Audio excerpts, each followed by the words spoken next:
Hello, everyone. I'm Dara Bunjon, the Food Enthusiast, PR maven, author, food stylist, and as you all know, a frustrated baker. Today's show is about manners with the ladies from the International School of Protocol, Carol Haislip, Cathleen Hanson. The International School of Protocol has provided etiquette and protocol training for business executives, corporations, politicians, municipal groups, schools, colleges, and universities, outreach programs, at-risk adults and youth, teachers, teens, children, and individuals. Welcome, ladies. Thank you, Dara. Great to be here. Did I do the intro correctly? That's beautiful. Did I pass manners? You did. A+. Okay, good. We've known each other probably 20 years, and it was when you first started out. You both chose two different career paths. You were in different career paths, and now you come into manners and etiquette. Why? What brought this on? So I was a college professor. I was a college professor of communication theory and research. I also was a speech and debate coach. And I also worked as a writer and editor. And what I found is that when we talk about communication theory, there's interpersonal communication, nonverbal communication, et cetera. And in the classroom, it's a little bit more theoretical. It's certainly sometimes applied. But manners are that same kind of information, only applied. And so useful. In fact, someone said to me the other day, you're saving lives. And I thought, well, that's interesting. How am I saving lives? And said, those things that you do, those social skills, those soft skills, can make a difference on whether a person makes it in the professional world or in the social world or not. Does it really matter if you use good manners at the table? Why are there these rules? Who decided that we should have these rules? So, can we talk about Carol's background? Because it's a little bit different. I'm sorry. Yeah. That's okay. It was a very different background than Kathy's. I actually came out of the corporate world, and for a long time I was with one company for almost 20 years, something that the kids coming out of school today probably won't have the opportunity to do. But for a good part of that time, I actually ran a training program. I had a lot of kids coming out of college into their first career. And I found that while I could teach the technical skills, the soft skills were something that if they didn't have, number one, they probably weren't going to get the job to begin with. The training program was 18 months long. They had to interview when they came out of the training program for their final position. So again, the soft skills came into play for interviews as part of the process that they were going through. And I found it was the kids that had the strong soft skills were the ones that were really successful, the ones that were having opportunities, were making contacts, etc. And that was what was the important piece, again, that was sometimes tough to teach if they came in without it in the program we were in, but became oh so important. And you're saying soft skills, and soft skills is everything that's not on your resume. Okay, so that's a good answer to that question. As I was saying before, why do manners matter? So, like Carol just said, it's the things, again, that aren't on the resume. How you walk into the room, how you greet somebody, how you have a conversation and make someone feel comfortable, at ease. You talk about wanting to make people feel at ease. In fact, businesses are looking for that. There are lots of people that might have the technical skills, whatever it is on the resume, but that other piece too, the getting along with people, the leadership skills, that's what employers are looking for. So the International School of Protocol, like you said, Dara, is working with people, working with corporations to educate, and we're also working with schools. So a lot of the schools make sure that both pre-college and colleges, they're making sure that their students are leaving with those skills, like how to network, or those dining skills that I know you were getting to. I also might add to that it helps to build confidence. So if somebody doesn't understand what is expected of them when they're walking into a group setting or they're going into an interview, it makes them very nervous. Or they have to sit down at a table and eat and they don't know what the rules are. It makes them very nervous, and it's very hard to sell yourself when you are nervous about what you should or shouldn't be doing. I understand that completely. We have some questions in the quiz later, everybody, about what do you know about manners and if you were put in a certain position. But what I want to cover now is we have Super Bowl coming up. People are either entertaining at home or they're going to parties. What are some of the faux pas that guests can avoid going to? It doesn't have to be a Super Bowl party, but a host is having a party or hostess. What are those faux pas that they can avoid? So I'm going to do the one that everyone knows. Don't double dip. And though some people say, well, what is double dipping? And double dipping is when you take a whatever chip and you put it in something and you take a bite and what you just bit into, you put it in again. And so that's one of the things. I'll do one, and maybe Carol and I can go back and forth with that as well. I would also suggest that if you were going to somebody's house for a party, it's always nice to take a gift to your host. So it might be, if they like wine, it might be a glass of wine, or if there's another kind of alcohol or another kind of drink that they particularly like, maybe take that. Flowers are nice, but I always say you don't want to show up with something that they then have to scramble to find a vase for and a spot for. So if you bring flowers, maybe it's something small, it's already in a vase, something that they could tuck away and then enjoy after the party. But it's always nice to come with some sort of a little token for your host. Mm-hmm.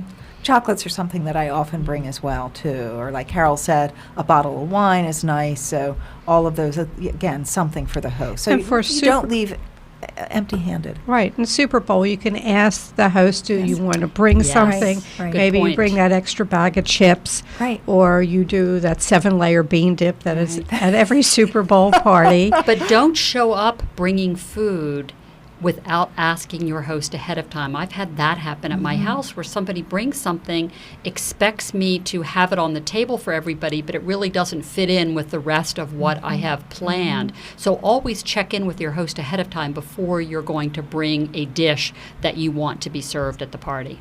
John Colson just sent in a note. He says, do not go to the party if you're feeling sick or under the weather. Particularly now. Right. Very That's good a very advice. Good point. I think the other thing, too, would be, you know how often at a Super Bowl party or any number of parties that the food is laid out, so it's not going to be served. You're sitting at a table. Don't just hang over the food. Move quickly through the food. There's always that one kind of straggler that is there, and it's slowing up the whole line. Well, they're eating in the buffet and they're line. eating in the buffet line, right? So don't eat in the buffet line. Don't eat in the buffet. Don't overfill your plate either. You can always go back. You I can do. go back, Yes, exactly. yes, that's the Absolutely. intent. That's the intent of I the know. buffet. Right. I know. And also, I hate it when I see somebody touch something and then they put it back in. Right. Yes. Right. Yeah. Once you touch it, it is yours. Right. Yeah, I have that whole thing about steamed crabs. You have a pile of crabs, and I hate it when people pick up a crab and they put it down because it's not heavy enough. You know, you touch it, it's yours, Toots. Right. It's yours. I think the other thing about the Super Bowl party to remember as well is to, you know, sort of what is the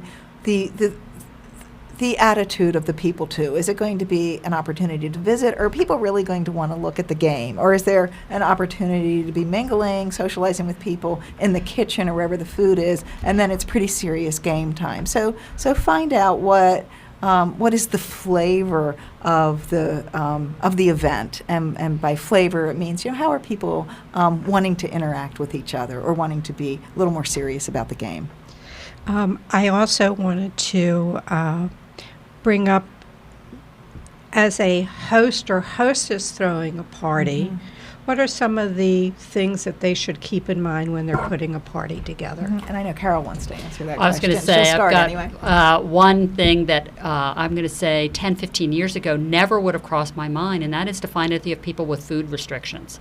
I have a husband that doesn't like garlic, and we'll go some places where every single dish, every single course is filled with garlic. The house smells of garlic, and it can create issues. You have people with allergies, people who have food restrictions. So it's always nice just to ask, do you have any food restrictions, just to make sure that everybody can enjoy. And people will say, oh, I didn't want you to go to any trouble. But as a host, I feel terrible if I've got somebody that can't enjoy the food because there's something in it that's not, they're not able to eat.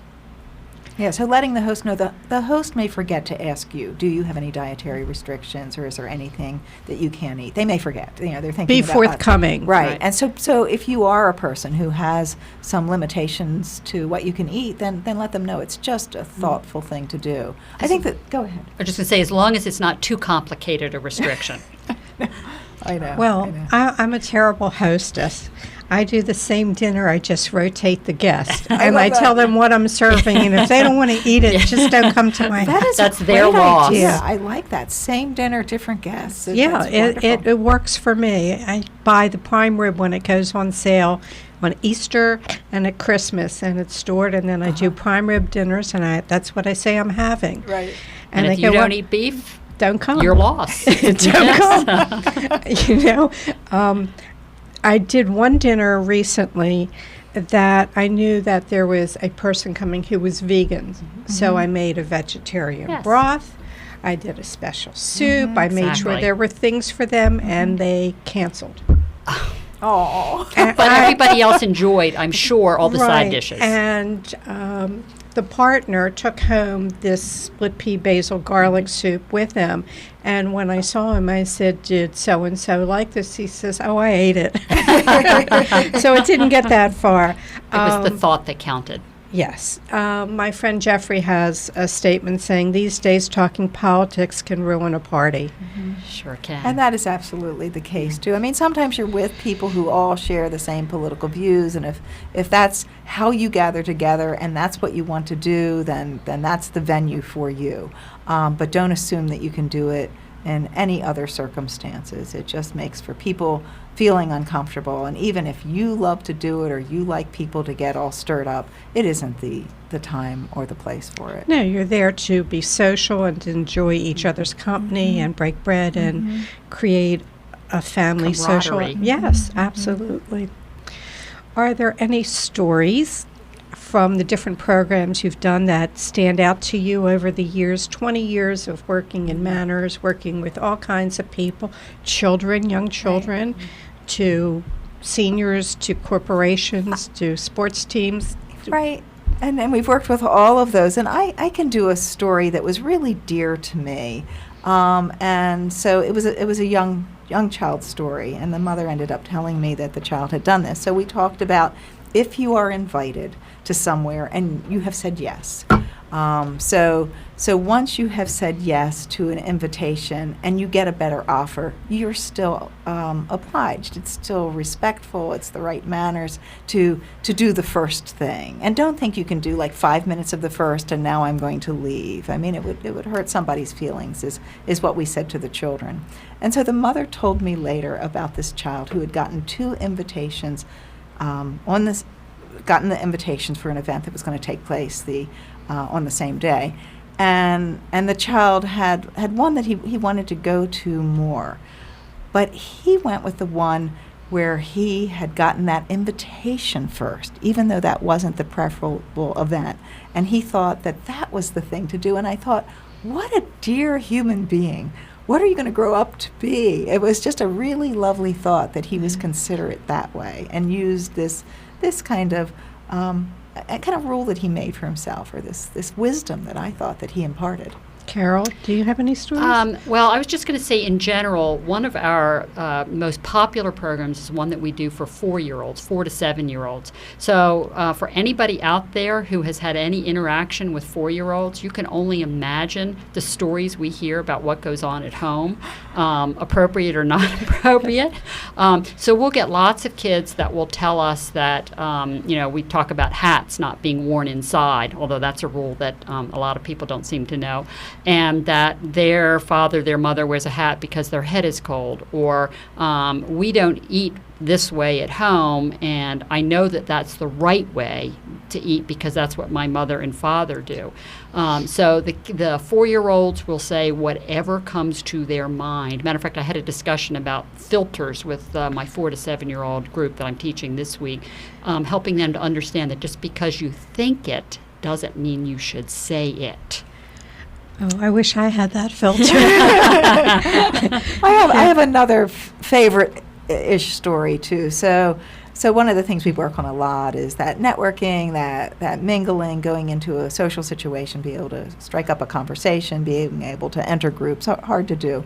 And so one of the students I was teaching in Minnesota said to me after we went through, here's how you do it. He said, "You have just made my life so much easier." He said, "I'm on the autism spectrum, and I didn't know, and now I know how to do it, and I'm going to be able to go out and do this." And, it was one of those, you've saved my life kind of discussions. It was very rewarding for you, doubly rewarding for him, That's right. because you opened a door to him dealing with people and Right. being in public. Right. Just needed a script. Yeah. Let's see. Most restaurants don't focus on training their staff really well. Or And at all. Or at all. And one of my pet peeves, I have many, but, I learned a long time ago, I'm a slow eater. My late husband was a fast eater, and I go to a restaurant, casual, fancy, most of the time. He's done. They go, "Can I clear your plate?" And I'm still eating. Mm-hmm. Now, the rule of thumb I had is you don't clear a plate while somebody's still eating because you make them feel uncomfortable and rushed in eating. Most people don't know that that is the right etiquette because all the casual restaurants, even some of the better restaurants, ask to clear a plate.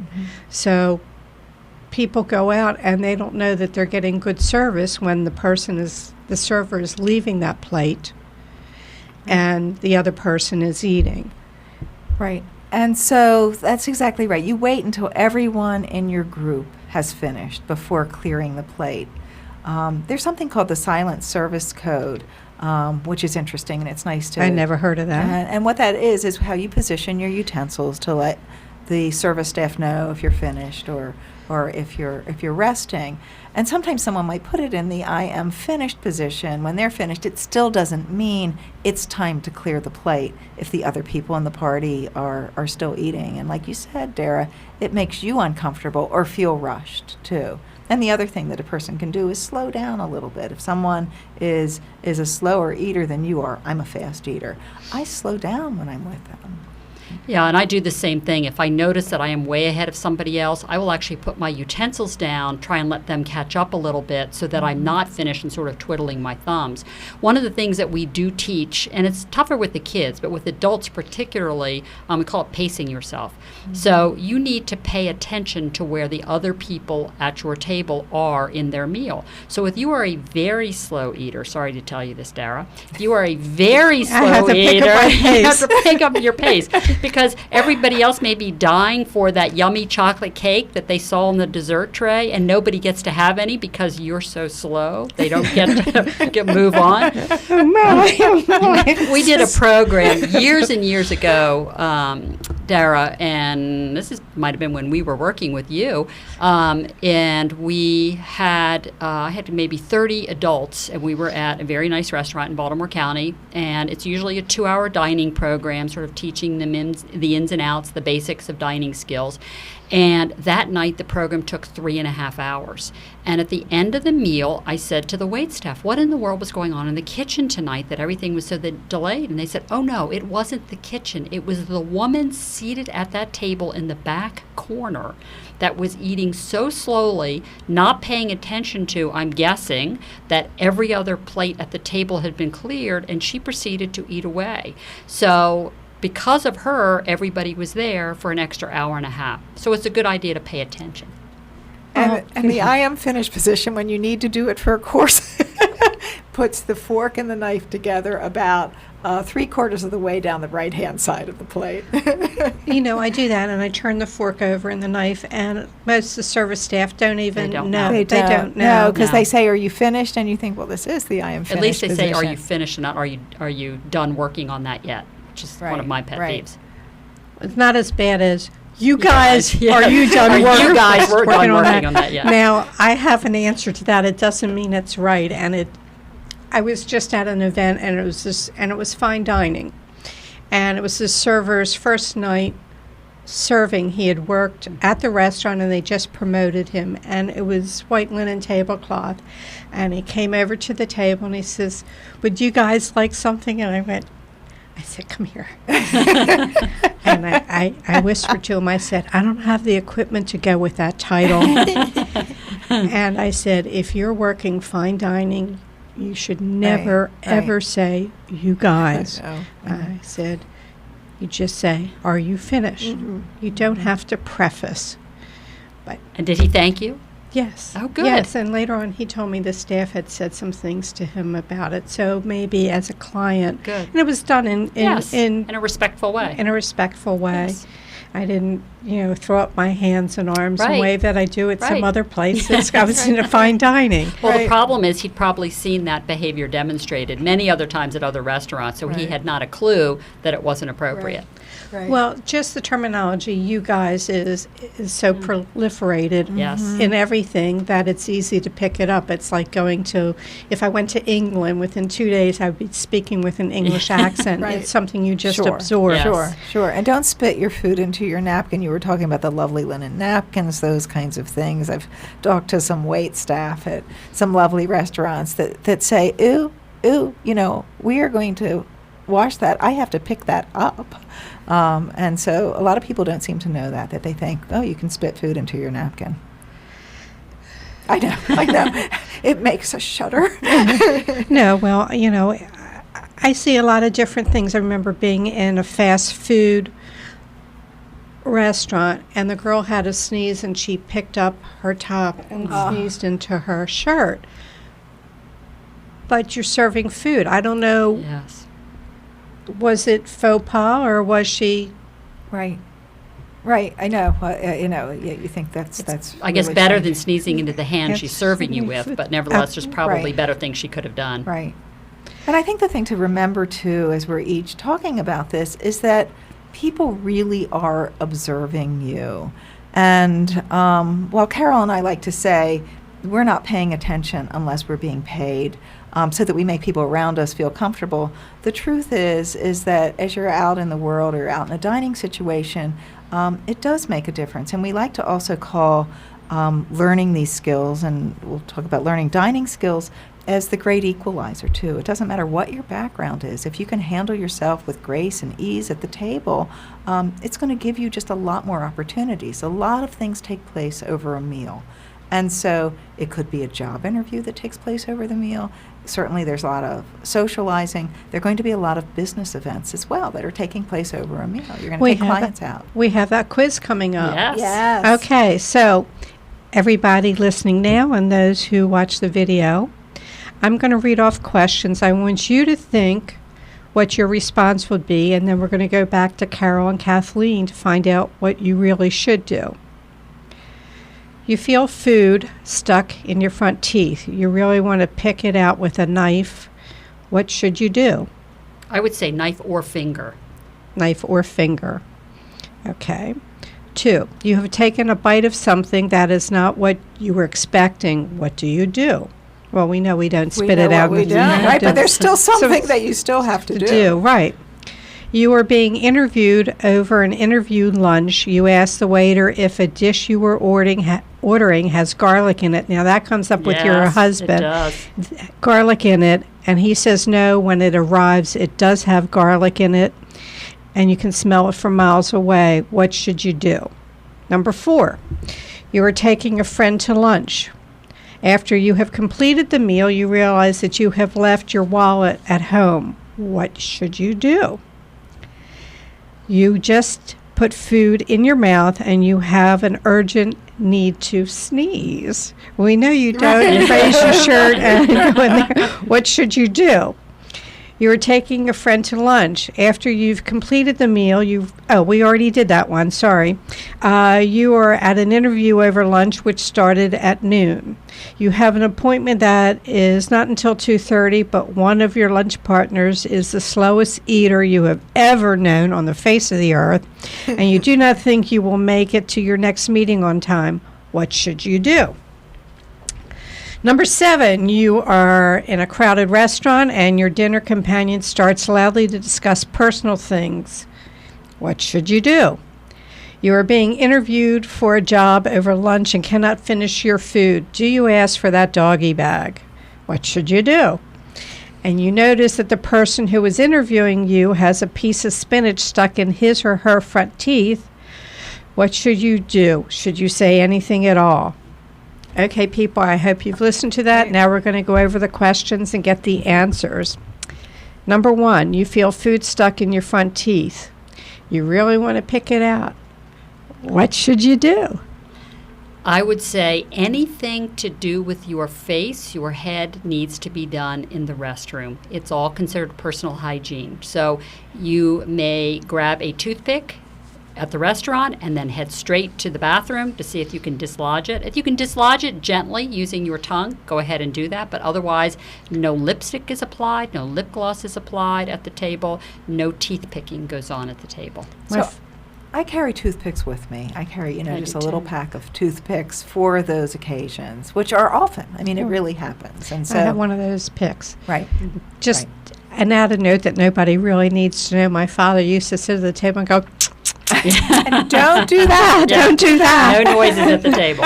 um, Although I will say, in other parts of the world, I've traveled in the Middle East, they bring you a little individual dental floss pick to the table at the end of the meal. okay. Well, we know that. Not That's here. a whole other episode that we're Exactly. going to That do. is, we will. You have taken a bite of something that is not what you were expecting.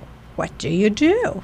There are a couple of options here. So one of the options is to swallow it without making a bad face, because that's going to happen. And, I would recommend even eating it, even if it's something you don't expect. If it's something that seems very wrong, if it's something that seems more like, whoa, this thing, I can't get it down, and I think there may be that it's bad. Or it then- has a bone or something in it that you can't Well, I was swallow. thinking you actually can't.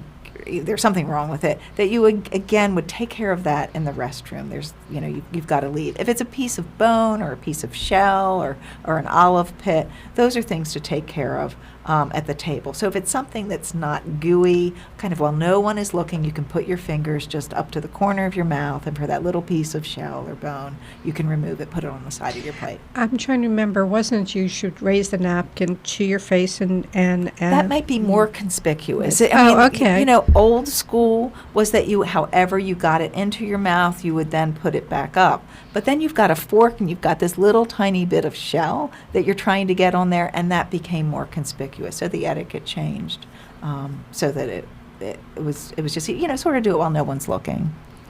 Okay, we're number 3. You're being interviewed over an interview lunch. You ask the waiter if a dish you're ordering has garlic in it. And when it does come, it does have garlic and it's permeating the table. What do you do? So the rule is if you ask the waiter if there's garlic or some other taste that you don't particularly like in food, and they confirm that it's not in it, but they were wrong, it is okay to send it back to the kitchen. If you forget to ask, then it's your fault that the food came with that particular flavor in it. And so you kind of need to eat around it. It is not okay to send a food back to the kitchen because you don't like the taste of it. So if there's something in particular, like I don't like really spicy food, but if I forget to ask if it's very spicy, then I'm going to do the best I can to eat what I have. Okay, that's good to know. I'm sure restaurateurs would Yes. love to post that up on the Yes. wall. Yes. So how many people go into restaurants and they order something, Right. oh, I don't like this, or I don't like that, and they Right. send it back, and money, time. Right. Yeah. You know, Right. I've always been on the restaurateur's side because I know they've Right. locked their house, their Yes. kids' college education. Yes, and the Right. margins are often very small, Right. and if enough people send it back. Some restaurants, some waiters are very attuned to the fact that you have a plate, you've not eaten it, is something wrong with it, and they may come and ask if they could replace it. But if they don't do that, then it's not up to you to demand that it Right. be replaced. All right, number 4, you are taking a friend to lunch. You've completed the meal and you realize that you left your wallet at home. Well, there's certainly lots of options that people have too that are, they've got other ways of paying other than through the wallet. But let's just assume that you don't have another way, that it's a credit card that you want to be able to use for whatever reason. You don't have cash, you don't have anything else. And you're taking a client to lunch. And so what I say is you go and you make that phone call. That you say, can you give me a credit card so that you avoid that awkwardness of saying, sorry, I can't get this, that there's a way. We have ways of reaching people so that we could get another credit card. Well, the whole thing is that maybe you want to put it on the credit card, but maybe you're using Venmo, which is a quick way, and it's on your phone, and you Exactly. can reimburse, saying, Right. could you pick this up? Let me Right. reimburse my Right. credit card. It's at Exactly. home. Exactly. There are many options. Don't need to wash the dishes in, Yes. in the kitchen. I was going to to sell my soul. What can I I mean, say? ask the manager on duty. If there, here's a situation. Is there anything you can do? Maybe there's an ATM right around the Right. corner, and you can run out and get some cash to pay it. Okay, we're number 5. You've just put food in your mouth and you have an urgent need to sneeze. What should you do? Do not pick up your shirt and open it up too. And it depends on how big the sneeze is, and we usually don't know. So we want to turn away. We can lift our napkin to cover it as well. But remember that in general, your napkin is not a tissue. That's right. So there's nothing worse than watching somebody use a napkin to blow their nose. That's right. So just make sure if you are worried that you may be spewing food forth, then by all means use the napkin, but turn your head away from the table so that you're sneezing into your shoulder, sneezing as far away from the other diners at the table. Do not continue with blowing the nose. Again, fine to get up Yes. from the table should you need to take care of anything else. Personal hygiene again. Okay. Well, we all know that I'm really tall at 5 feet tall, that when I sneeze, I've had people say Gesundheit through firewalls. You don't need fireworks on 4th of July. Just let me sneeze 3 or 4 times, and it's an explosion there. Okay. You were at an interview over lunch, which started at 12. One of the people who is there is very slow, and you have to be at an appointment at 2:30. What should you do? I probably would excuse myself from the table and try and contact my 2:30 appointment to just say, I'm so sorry, I have a meeting that's running late. Is it a problem if I am a few minutes late?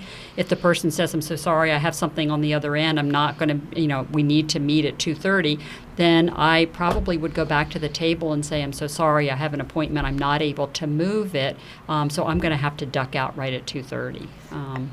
And preemptively, don't schedule anything else on the day of an interview, too, because you don't know how long it's going to last. Right. All right. You are in a crowded restaurant and your dinner companion starts to loudly discuss personal things. What should you do? I'm having fun with it. How loudly are they discussing it? So they're discussing it so the people around are hearing the personal things. And, this happens in lots of other places. It's not just, over dinner. It's sometimes people on their cell phones in a public place, too, that are talking about personal things. Personal things should be talked about in personal spaces or very, very quietly, too. And so, but your dinner companion is doing that, is what the question is. And you can say, oh, why don't we talk about that somewhere else? You might not know that you're talking kind of loudly. I think other people can hear you. Just always being kind and respectful is the thing to do, too. I will never forget having a meal. We were at an airport, in a nice restaurant in an airport, and the person next to us, the woman next to us, was going into vivid detail about surgery she had recently had, and she was on her cell phone. So there was nobody else sitting with her. I don't think people realize how loudly they talk when they are on their cell phone. We all do it. We tend to shout, thinking the person on the other end can't hear us. We actually asked to move to a different table because I really didn't want to eat and listen to the vivid detail. Well, understood. All right, you're being interviewed for a job, and you can't finish what you have on the plate. Do you ask for that doggy bag? All right, I'm going to make a very funny answer that is not the right answer. So one of the things that I've been trying to do lately, I don't like food waste, and so and I don't like waste at all. So I'm trying to carry with me, a container to take leftovers. At an interview is not the place to do those kinds of things. So the answer is no, you can't. You really can't do that in an interview lunch. And I don't know if you want to add to well, I was that, just going to too. say, part of the reason you can't do it is it's one more thing for you to worry about. You may have something that ends up leaking. You don't know what's going to happen. You don't want to worry about carrying an agenda, a purse, whatever you have with you, in addition to leftovers. The other little piece of history, which I think is kind of fun, you talk about the doggy bag. Right. And I find that a lot of the millennials don't know why we call it, would you like this in a doggy bag? And it goes back to the fact that it used to not be appropriate to ever take leftovers with you. So people would say, I'd like to have this wrap to take home to my dog. So it got to be called a doggy bag. But typically today, I think you would find some of the younger listeners would not have any idea what a doggy bag was. So I'm dating myself and saying a doggy All of bag. us. But I don't think people at this point, they're saying, you're asked by a good server, would you like to take that Yes. home? And you go, yes. Absolutely. Absolutely. There's no reason to waste food, but think about where you're going. Is it going to be able to stay hot, cold, whatever it needs to do to stay edible? Right, and not at a job interview, unless for some reason the interviewer would say, I'm going to take some of my food with me. They would lead. Would you like to as well? And, sort of follow their lead. And the final one. You notice that the person that's interviewing you has a piece of spinach or a rye seed or something caught in their front tooth or on their front tooth. What do you do? Well, I like to answer that with a story about myself, and I'm going back decades now, so you know how much this was embedded in my brain when it happened. I'd had a meeting with a client all morning, and I get back to my office. I walk into the restroom, look in the mirror, and I have a large piece of blueberry stuck between two of my front teeth. I had had a blueberry muffin for breakfast before going to visit the client, so it had been there all morning. Nobody had said a word, and decades later, I'm still embarrassed about it. So I always suggest, do the kind thing to the other person. Embarrass yourself, embarrass the other person for half a second. Say, I think you've got something. You may want to just check the mirror, so that they're not going to remember decades later that they had a long conversation with somebody they were trying to impress, and there was a piece of green lettuce stuck between their teeth. And I love what Carol said, too. She said, I think you might have something, when it's obvious, really obvious. And so the kind thing is, I think you might have a little bit of something, a little bit of spinach. Again, this thing is huge, so you're not saying, oh, my goodness. Well, I want to remind everybody, it's theschoolprotocol.com. And ladies, anything that you want to wrap up or put out on the table, excuse the pun, as I wrap up the episode and tell people about a couple different things? I think the thing is that remember, when we are gathering at the table, we are gathering, like you said, Dara, to break bread together, to join with other people. And the most important thing is to really have a good time and enjoy one another's company. And I would just finish by saying that my favorite definition of good manners is, if you always put the needs of the other person in front of your own, you will always have good manners. Woohoo, okay. I need to fill in my large fan base here. Vegan Restaurant Week will start February 7th to the 23rd here in the Baltimore area. And you can check it out at MarylandVeganEats.com, and you'll get a list of the different restaurants: Golden West Cafe, Alma Cucina, Sobe Cafe, Gangster Vegan Cafe, Miss Shirley's, and others. And before I forget, Jay Moore has a J-Biz meetup at the Mount Washington Tavern on February 4th. Tickets are available on the jmooreliving.com. It's going to be a great speaker and good networking. Also, the Great Virginia Wine Country Travel Auction begins February 3rd. If you're into wine and nice little trips, you can really grab a great little trip on the auction. And the best place to find it is go to Google the Great Virginia Wine Country Travel Auction or Virginia Wine in My Pocket for details. See those sites. Next week, we're going to have Chelsea Gregoire of True Chesapeake Oyster Company to talk bubbly cocktails, Valentine's Day. Esquire awarded her Beverage Director of the Year. That's out of every beverage director in the country. She received the award, so we're really looking forward to having her here. And she's from the True Chesapeake Oyster Company. I want to thank Kathleen, and Carol, and for being here and sharing some of the information about the International School of Protocol. And people reach out to them on their website. Thank you for watching. I always appreciate your support and watching the show. As always, the video on Jay Moore, this episode will be on Jay Moore's Facebook page, their webpage, jmooreliving.com, and there's a YouTube channel as well. You can always reach me at food@jmooreliving.com. I am here every Thursday at 12:30 p.m. live. As always, may your plates always, always remain full.